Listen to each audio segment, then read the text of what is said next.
Hi guys, how's it going? So you want an alternative to using pistons for base defenses, right? Then you're in the right place. Now, just to be warned, I am at my base. It's currently a work in progress and it is quite big and it is quite expensive, shall we say. We're only here to look at the base defense, so that's what I'm going to show you. So instead of using pistons, I have used bearings. And I'll tell you why I've used bearings for my base defense. It's simple, really. If you think about pistons only apply the force near where the actual piston is. So most people have a platform a similar size to this. Obviously, it'll be pushing down. And they'll put the piston in the middle. The problem with that is, if you notice, if a hay bot or something comes to the side, that platform comes down, all the force is still where the piston is. So the platform will start to tilt, and eventually the platforms break and buckle, and they don't really work very well. What I'm doing, I'm using a similar kind of method. I'm using a crushing method, but I'm going to be using bearings, and this whole plate, as you can see, all the red plates will rotate and basically slam against the fence. Now, why did I use bearings? Quite simple, really. A bearing applies a force along everything, and because this is all connected to each other, the force that is going to be applied through the bearing is going to be equal across the length of the whole thing. So if we remember, like I say with a piston, if you put a piston in the middle, there's more force in the middle than there is at the side, and it will cause it to buckle. With the bearing, because the bearing joins both this way and this way, there's an equal force applied along all edges. So it means that you get a better crush for your ability. So what I've done in my base is I've set that up along all of the walls around my farm, as you can see, and it's linked to a controller which is linked to a button.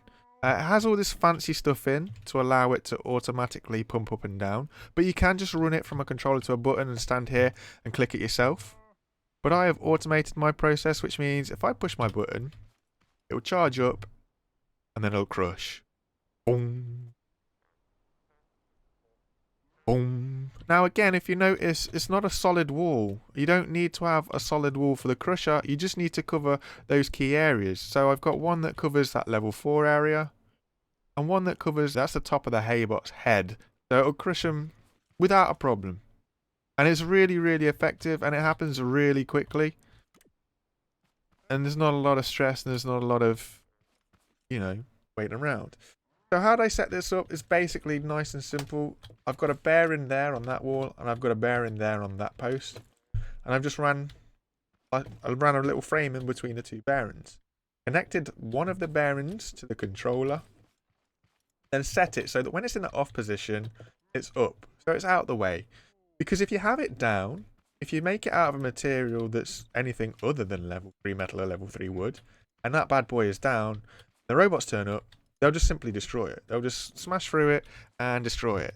So you want it in an off position to be up, so that if anything does wander into your base, it'll get to the fence or your wall or whatever first, and then you swing your arms down and you smash them against the fence. It's, I find, more effective than what I've seen the Piston Crushers to be. And this works. I'm talking about once a robot is in between the fence and the crusher, it's going to get crushed. There's no two ways about it. I have seen some of the piston things fail. I have seen them kind of buckle and all sorts of problems go wrong. But I'm yet to have this fail. Now we're going to test this. This will be a second wave on 40 plus oranges. So we'll see what we get turn up. We'll get quite a few hay bots turn up. We'll get quite a few tote bots turn up. I am expecting one of these to take a bit of damage. That end there usually takes a bit of damage. And then the bot will move across and get crushed. But we'll just see how it goes, really.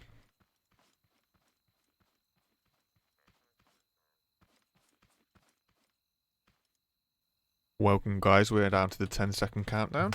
I'll try and stay near the light so that you can hopefully see what happens. And it'll also bring the robots to the walls. Here we go. Bring the lag that happens when you get a raid. And I'll flick the switch. Watch how effective this is. First time. Everything that was around the wall gone. Tote bots. Also gone. First time every time. That's it. That's the raid as good as gone. So easy, so simple. Using bearings rather than pistons, the force is applied in a better direction. It's much stronger, it's much more reliable. If you want me to talk you through how I set all of this up to be automatic, let me know. Thank you for watching and hope to see you again. Cheers.